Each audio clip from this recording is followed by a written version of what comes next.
Shalom, selamat jumpa lagi dengan saya di Karyaku Channel. Besar harapan saya kita semua dalam keadaan sehat dan tentunya baik-baik saja. Menjelang pranatal ini kita tetap ada dalam lindungan Tuhan dan kita tidak lupa dalam perenungan firman Tuhan karena itu menjadi kekuatan bagi hidup kita. Maka pada saat ini firman Tuhan mengingatkan kita yang bertemakan dewasa secara rohani. Roma 16 17 dengan sampai 24. Ini adalah kali ketiga Paulus menggunakan frasa aku menasihatkan kamu dalam suratnya. Maka hal ini boleh dibaca atau dilihat Roma 12 ayat 1, Roma 15:30. Karena ditempatkan di akhir tulisan hal yang dinasihatkan Paulus menjadi peringatan keras bagi pembaca suratnya. Nasihat Paulus adalah orang percaya harus waspada terhadap pengajaran palsu. Hal yang Paulus maksudkan adalah berbagai ajaran yang menimbulkan perpecahan dan kejatuhan. Jemaat di Roma memang telah dipersatukan oleh iman kepada Kristus Yesus. Sekalipun demikian, perbedaan latar belakang membuat ekspresi iman sebagai jemaat berbeda. Itulah mengapa Paulus mengingatkan agar mereka tidak saling membuat saudara seiman tersandung, tetapi saling membangun dan mendatangkan damai.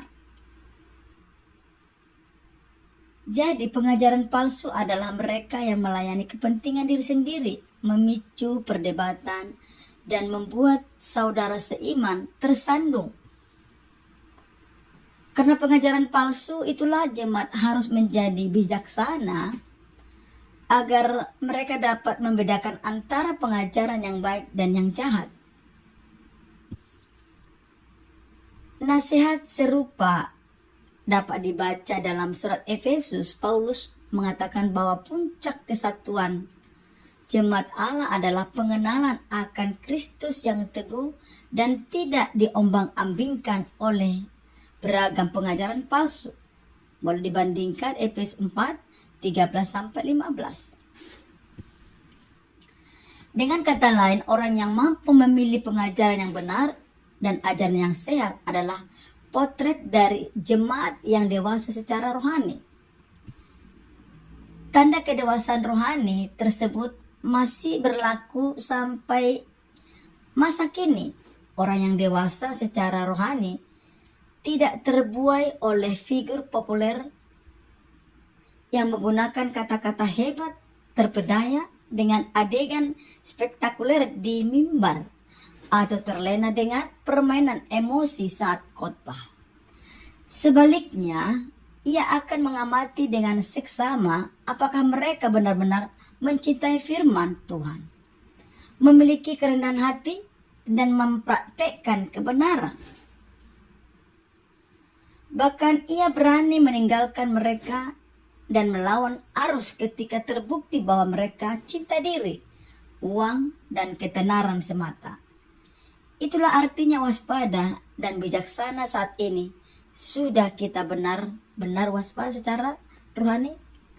Saudaraku yang terkasih di dalam Tuhan, mengingat perkembangan teknologi yang luar biasa,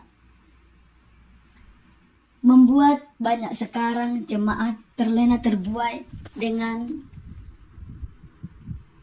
adanya teknologi yang menayangkan hal-hal yang membuat zona aman kebanyakan orang Kristen. Maka kita pada saat ini diingatkan untuk memiliki kedewasaan secara rohani, artinya ada penelitian bijaksana, hikmat untuk bisa memperdengarkan, mengamati, melihat ajaran-ajaran yang ada saat ini. Maka kita perlu tertanam di satu gereja untuk mendapat bimbingan yang sehat dan benar. Maka mari kita menyadari hal ini, karena kebanyakan orang Kristen atau orang percaya sudah terlena dengan mengikuti tayangan-tayangan di YouTube yang menurut mereka itu ibadah di rumah, yang tidak mau beranjak dari zona hidupnya.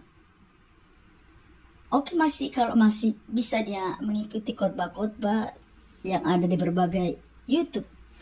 Tetapi kalau tidak berbaur di satu wadah, tertanam di satu wadah gereja, tentu kurang sehat dan pasti tidak dewasa.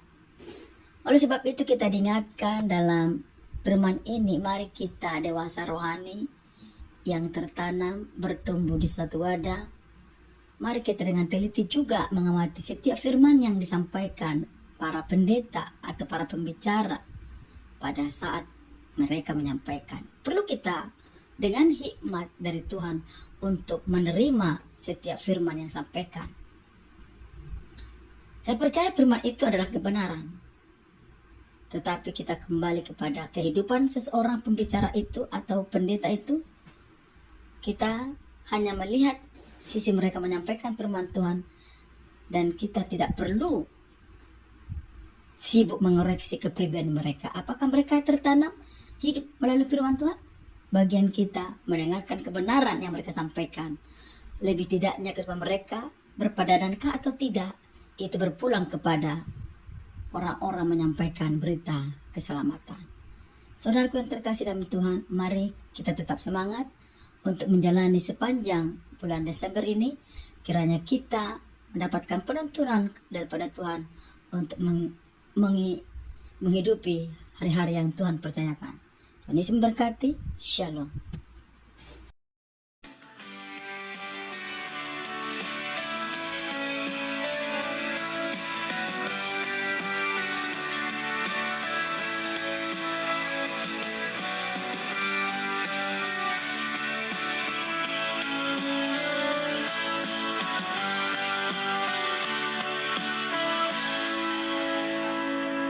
Tuhan melihat sengsaraku.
ku hadapi, dan kau tahu yang ku rasa.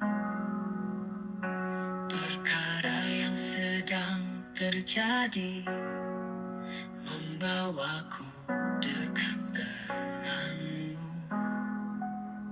Tuhan mengerti air mataku, terlalu banyak untuk diungkap. Segala persoalan yang ku hadapi, ku bawa dalam setiap doaku. Ku tahu Tuhan sedang berkarya, dan ku percaya rencanamu Tuhan. Ini aku Tuhan, bawa naik ke gunungmu, lihat karya dan keagunganmu. Ini aku Tuhan, bawaku terbang tinggi, menyaksikan kuasa kemuliaan-Mu.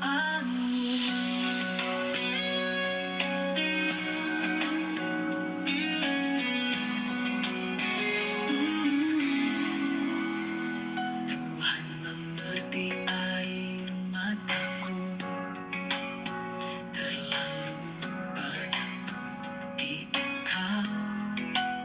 Segala persoalan yang ku hadapi, ku bawa dalam setiap doaku.